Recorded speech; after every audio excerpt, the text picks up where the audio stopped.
Mga bossing, ito yung mga bullpup natin bagong dating. Kararating lang.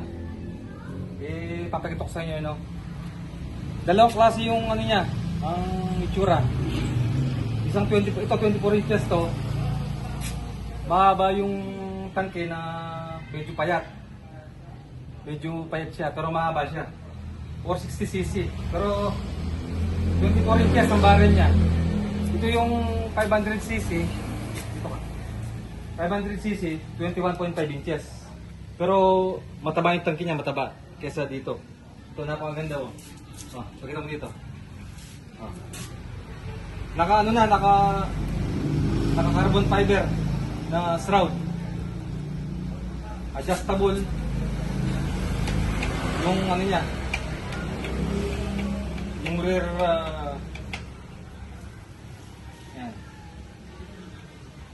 Tapos ito yung adjustable ng ano ng spring. Pagka gusto nyong i-adjust, luwagan konti itong allen, tapos paikot. Pagka na-adjust niya, pitin nyo para may lock. Ito yung 21.5 inches na 500cc na ano, pero mataba siya. Mas maiksi ito kaysa dito. Ito mahaba, oh. Yan, itong banda. Ito, ipapadala ko mamaya to.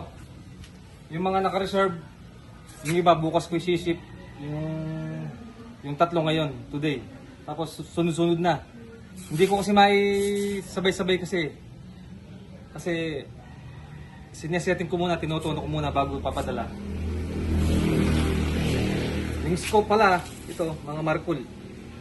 May 624x50, may 416x44. You know? Ito yung ano niya, oh. Yung decacker nasa kabila. Ito pala, ang side lever niya, pwede siyang ilipat sa kabila, left and right. Ito. Tanggalin mo lang to, tapos ibaliktad mo lang. Pwede siya dito, kabila. Left and right siya. Kaya sa mga kaluwete, pwede sa kabila.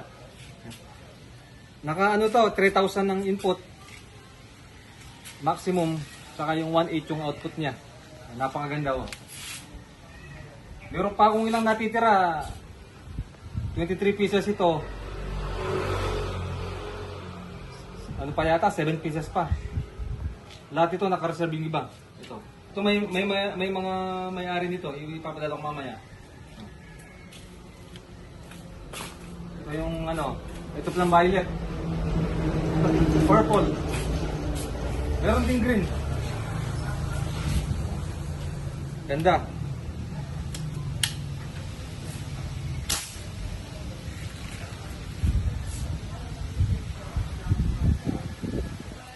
Yung mga silencer ng Indo, hindi masyadong tahimik, katantaman lang. Pero mas maganda kung makapagpasadya ng Philippine made na silencer. Okay na. Basta't message lang kayo, ha. Ilalagay ko yung phone number ko dyan sa screen. Maraming salamat.